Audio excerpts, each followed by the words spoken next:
Hello everyone, welcome to my channel Avashita Learning. So here is a new notice from Indian Bank, recruitment of Chief Manager for Cash Management Services. So आ गई है notification recruitment के लिए chief manager की post के लिए Indian bank की तरफ से. सो देख लेते हैं यहाँ पे कितनी वैकेंसीज़ हैं. 2 वैकेंसीज़ हैं इस पोस्ट के लिए और इसकी जो डेट्स हैं जहाँ जिसमें आपको रजिस्टर करना है that is from 4 November to 18 November, यानी कि 4 नवंबर से 18 नवंबर तक आप इस पोस्ट के लिए अप्लाई कर सकते हैं. इसका पे स्केल बहुत ही अच्छा है. स्केल 4 यहाँ पर ये लोग ऑफ़र कर रहे हैं. 76,000 से लेकर 89,000 तक यहाँ पे स्केल है. एंड यहाँ पे देख लेते हैं eligibility, educational qualifications and post qualification and work experience क्या रिक्वायर्ड है इस पोस्ट के लिए. सो एज लिमिट है मिनिमम 30 इयर्स और मैक्सिमम 45 इयर्स, यानी कि 30 इयर्स से 45 इयर्स के लोग ही इसके लिए अप्लाई कर सकते हैं. एजुकेशनल क्वालिफिकेशन में आपने BA, आपने ग्रेजुएशन करा हुआ होना चाहिए. एक्सपीरियंस के लिए minimum 5 years of work experience in a scheduled commercial bank, PSU, leading NBFC, FI, payment, fintech company with at least 3 years of product development operations experience in cash management और B2B, B2C payments.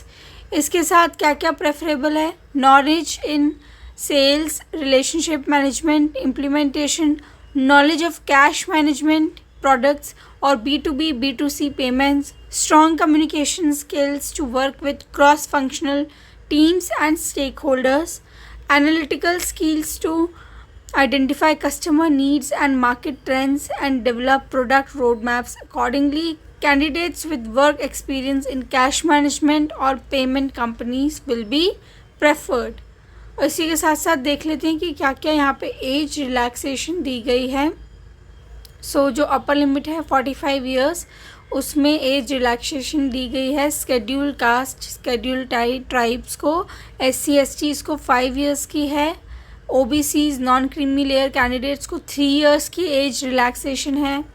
Persons with benchmark disabilities को 10 years की यहाँ पर age relaxation दी गई है. Ex serviceman, commission officers including emergency commission officers को, ECOs को, इन सब को 5 इयर्स की एज रिलैक्सेशन दी गई है. And persons affected by 1984 rights को भी 5 इयर्स की एक्सपीरियंस में 5 इयर्स की एज में रिलैक्सेशन दी गई है. आ जाते हैं अब सिलेक्शन प्रोसीजर पर. सो फर्स्ट स्टेप क्या होगा? Shortlisting of applications followed by interview और written online test followed by interview. तो यहाँ पे इन दोनों में से कोई भी ऑप्शन हो सकता है. या तो सीधा एप्लीकेशंस को शॉर्टलिस्ट किया जाएगा as per experience and other criteria और उसके बाद उनका इंटरव्यू लिया जाएगा, या फिर रिटन ऑनलाइन टेस्ट लेने के बाद इंटरव्यू लिया जाएगा. अगर टेस्ट लिया जाएगा तो उन्होंने इसका जो है पूरा स्ट्रक्चर भी नोटिफिकेशन में दिया हुआ है कि किसके हिसाब से क्वेश्चंस आएंगे. प्रोफेशनल नॉलेज के 60 questions for 60 marks, English language के 20 questions for 20 marks and general awareness with special reference to banking industry. इस सेक्शन के लिए 20 क्वेश्चंस फॉर 20 मार्क्स पूछे जाएंगे. रॉन्ग आंसर्स के लिए नेगेटिव मार्किंग भी होगी. 1/4 ऑफ द मार्क जो है वो डिडक्ट करे जाएंगे रॉन्ग आंसर्स के लिए. Minimum qualifying marks in test and interview is 40% for candidates belonging to unreserved category EWS and 35% उन लोगों के लिए है जो SC ST OBC PWBD categories को बिलोंग करते हैं.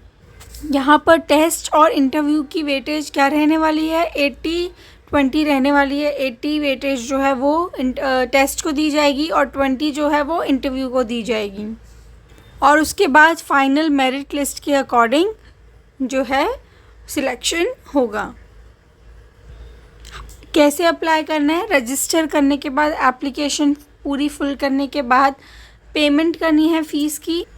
एप्लीकेशन फ़ीस है ₹175 फॉर SC/ST PWD कैंडिडेट्स और ₹850 बाकी सारे कैंडिडेट्स के लिए. So that is all for today. Thank you. Do like, share and subscribe to my channel Avashita Learning for more such job updates.